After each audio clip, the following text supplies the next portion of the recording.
Olá a todos, eu sou o Matheus, sejam muito bem-vindos a mais um vídeo do canal Exatas é Legal. Neste vídeo a gente vai resolver esse problema aqui de mecânica de fluidos, que é para calcular o raio mínimo que deve ter a esfera oca e peso desprezível a fim de que a comporta articulada em O não abra. Então está falando para a gente admitir que o cabo que liga a esfera à comporta, bem como a roldana em A, né, sejam ideais. Beleza. Deu esse valor aí da massa específica, né, da água. Ok, vamos lá. Então a primeira coisa que a gente pode fazer aqui é analisar. Então a gente tem a esfera ligada a um fio, passando por essa roldana, que está ligada à ponta da comporta, impedindo com que a comporta se abra. É isso que ele quer saber. Então vamos primeiro estudar o diagrama de força do cabo que está ligando a esfera. Tá? Então, o diagrama de força aqui a gente vai ter a esfera oca, de raio R. Então a gente tem o empuxo empurrando ela para cima e a tensão do fio puxando para baixo. Tá? Então, definindo esse sistema aqui, ó, a gente vai definir, por exemplo, x para a direita, y para a esquerda, e o z está entrando na página. Tá bom? Então, a gente vai ter daqui que no eixo x não tem nada, e no eixo y só tem no eixo y. Nem no z tem, né? Só tem no eixo y. Então, no eixo y a gente vai ter aqui t, que está para baixo, então é positivo, menos z é igual a zero. Agora, a gente vai estudar o diagrama de torque na comporta, porque a comporta, o que está impedindo ela de girar em torno do ponto O é exatamente a igualdade dos torques, né? Porque o fio está puxando para o lado esquerdo e a água está empurrando para o lado direito, né? Então, vamos fazer o diagrama dos torques aqui, na comporta, que está impedindo ela de abrir. Então, a gente definindo esses eixos aqui, ó, novamente, x para a direita, y para baixo, e o z entrando na página, né? Porque teria que desenhar em 3 dimensões.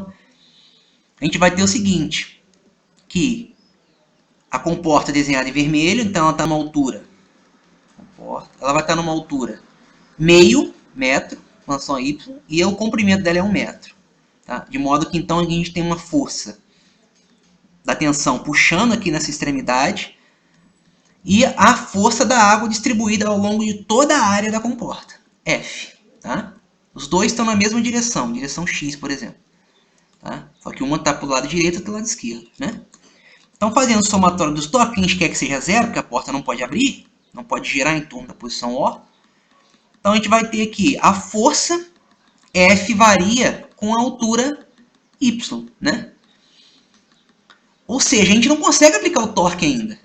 Porque o torque é quando a gente está aplicando uma força num ponto específico, a distância tanto de um eixo que vai gerar, né?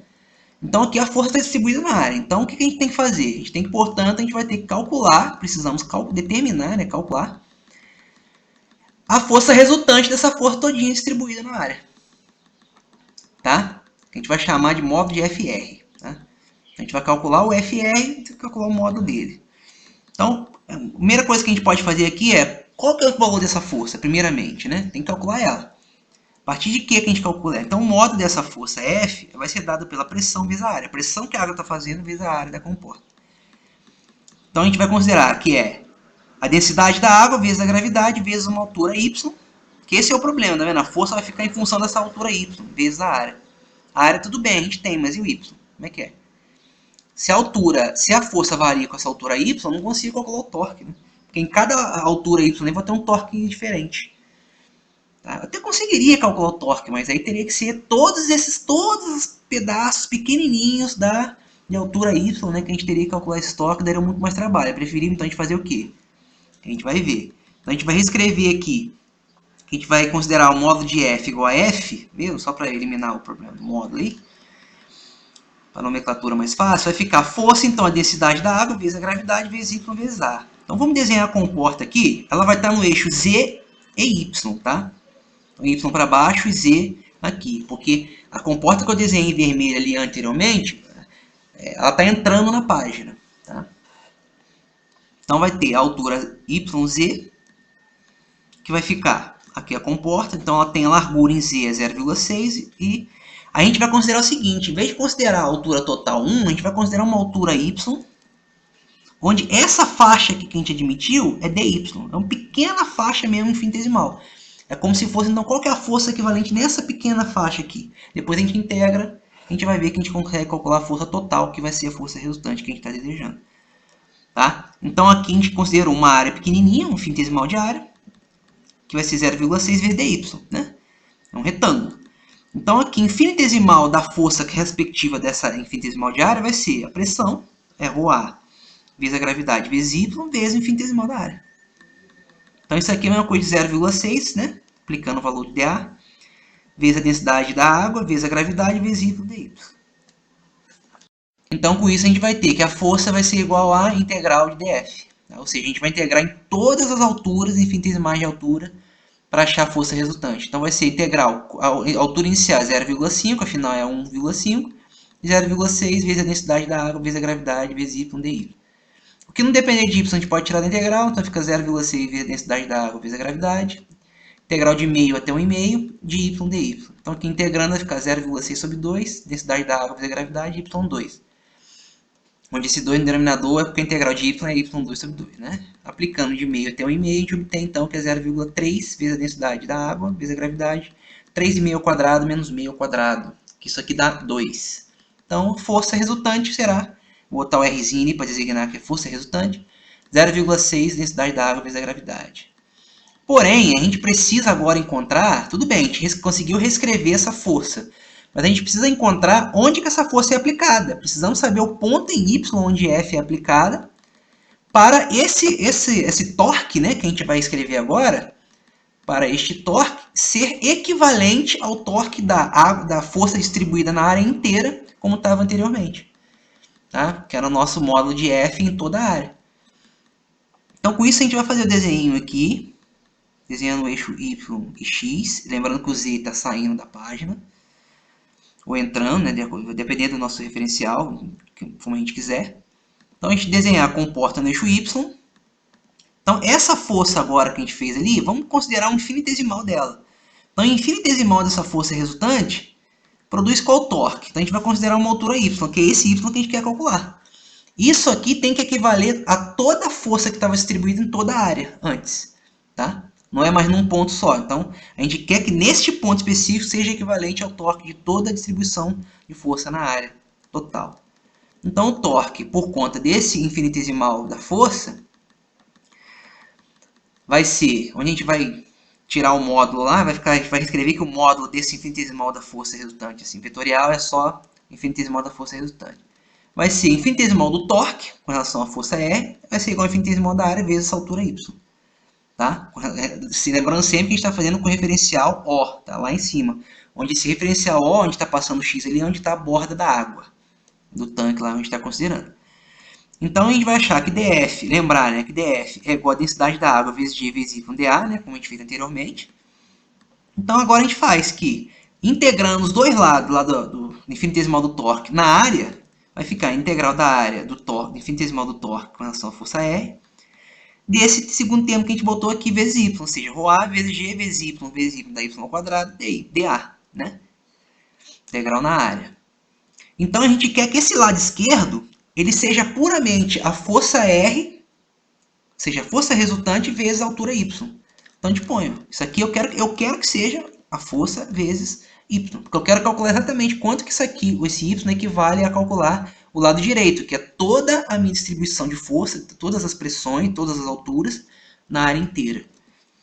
Então vai ficar FR vezes Y igual a o ρA e o G pode ser integral, não depende de Y, integral na área de Y ao quadrado dA. Essa integral é a mesma coisa do momento de inércia na direção X, né? Como a gente pode ver pelo gráfico ali, ó. Tá? Só que é na posição... Qual a posição x que a gente está considerando como porta? Na posição x igual a zero. Então, é na posição x igual a zero. Então, fica I de zero. Tá? Então, isso aqui é o momento de inércia na direção x em x igual a zero. Tá? Então, retornando ao nosso problema aqui, isolando y, vai ver o f de r vai dividir no outro lado, vai ficar ρA vezes g vezes I de zero sobre força R. Força de R a gente já calculou lá em cima, então substituindo vai ficar momento de inércia na posição 0, né, contribuição x, sobre 0,6. Tendo encontrado então o momento de inércia na direção x em x igual a zero, a gente vai utilizar agora o teorema de Steiner. pelo teorema de Stein, a gente tem o quê? O momento de inércia na direção x é igual ao momento de inércia em y mais a posição do centro de gravidade em y ao quadrado vezes a área do objeto em questão. No nosso caso, a gente tem o quê? Que x é igual a zero e o y está exatamente no centro de gravidade, posicionado. Tá? Então, a gente vai ter que vai ser o x é igual a zero, então fica I zero, ou seja, momento de inércia de x igual a zero, igual ao momento de inércia do centro de gravidade mais a posição do centro de gravidade y ao quadrado vezes a área. Então, YCP, o que é CP? É centro de pressão, é exatamente a posição Y que a gente calculou, onde está aplicada essa força resultante. Tá? Centro de pressão. É igual ao Y que a gente calculou, que é I0 sobre 0,6. Isso aqui vai dar a mesma coisa de YCP igual ao momento de inércia do centro de gravidade sobre 0,6 mais a posição Y do centro de gravidade ao quadrado vezes a área sobre 0,6. Então, agora a gente precisa calcular a área e a posição y do centro de gravidade e o momento de inércia do centro de gravidade desse objeto, que é um retângulo, né? Então, a gente desenhando aqui o eixo x novamente, o y, lembrando que a nossa comporta está no eixo y e z, que está saindo da página aqui, ou entrando. Então, a gente vai ter que a altura do zero até o começo da comporta é meio, e a altura da comporta em si é 1, tá? Metros. Então, o y aqui, o centro, como o y a comporta está no meio certinho aqui na posição x, no meio do y, a gente pode considerar que é meio mais meio, né? É onde está a metade do 1, né? Que é óbvio. Então, com relação ao nosso referencial lá em cima, vai ser meio mais meio. Então, y no centro de gravidade é 1 metro. Tá? E a área? A área a gente tem que é 1 a altura e 0,6 a base. Então, vai ficar 0,6 vezes 1, 0,6 metros ao quadrado. E o momento de inércia do centro de gravidade vai ser B vezes A quadrado sobre 12, quando a gente tem um retângulo, onde a gente identifica que a nossa altura é A, a largura é B. Então, vai ficar 0,6 vezes 1, dá 0,6 sobre 12. Retornando aqui, então, y de CP, ou seja, a posição do y no centro de pressão é 0,6, dividido por 12 vezes 0,6 mais 1. Então, isso aqui vai dar 1 sobre 12 mais 1, que é 13 sobre 12. Então, retornando agora as somas dos torques, agora a gente vai calcular o torque. Agora a gente consegue calcular. Então, o somatório dos torques tem que ser 0. Então, a força R resultante que a gente calculou da distância da posição onde tem o centro de pressão menos o ponto O, que a gente desenhou aqui, ó, que a comporta vai gerar em torno desse ponto O, não é em torno do ponto da origem zero lá em cima, tá? Esse cuidado tem que tomar. Menos, como a tensão é força contrária, a F, então fica menos, vezes a distância de onde está aplicando a força tensão menos o ponto O. Então, daqui a gente vai obter que é F de R vezes a distância aqui do nosso ponto CP, que a gente calculou, que é 13 sobre 12. Para o ponto O, é só a gente tirar meio. Né? Porque o 13 sobre 12 que a gente calculou é do ponto zero lá em cima. Então, tirando esse meio, a gente obtém a distância, que vai ser, então, 13 sobre 12 menos meio. Menos a tensão, agora é o ponto 3 meios, que é a altura total onde a gente está aplicando a força, menos o meio, que a gente quer com relação ao O, não ao zero. Isso aqui vai ter que ser menor ou igual a zero. Por quê? Porque a gente quer o seguinte, a gente quer que, como o T, o que está acompanhando o T é negativo e o que está acompanhando o F é positivo, a gente quer que o T seja maior que a força F, né? Esse torque. Para a comporta não abrir, porque se ela abrir, olhando esse desenho em vermelho aqui, ela vai abrir para o lado direito. Então a força, a tensão está para o lado esquerdo e a força F está para o lado direito. Então eu quero que o lado esquerdo vença, fica fechado. Então tem que ser menor ou igual a zero. Logo, T tem que ser maior ou igual que 7 sobre 12 FR. Da segunda lei de Newton que a gente fez lá entre a esfera e a corda, a gente viu que a tensão é menos o impulso na esfera igual a zero. Então daqui a gente acha que a tensão, o impulso é igual a tensão, é maior ou igual, né? Que é igual a tensão, perdão. Onde a tensão é o quê? 7 sobre 12. Então o impulso vai ser maior ou igual que 7 sobre 12 da força resultante. Daqui a gente encontra que o impulso é a densidade da água vezes o volume da esfera, ou seja, o volume deslocado da água, vezes a gravidade. Isso tem que ser maior ou igual que 7 sobre 12. Agora eu aplico o valor da força, que a gente calcula 0,6 vezes a densidade da água vezes a gravidade. Aqui a gente consegue simplificar esse produto da força da gravidade vezes a densidade da água, que a gente sabe que é diferente de zero.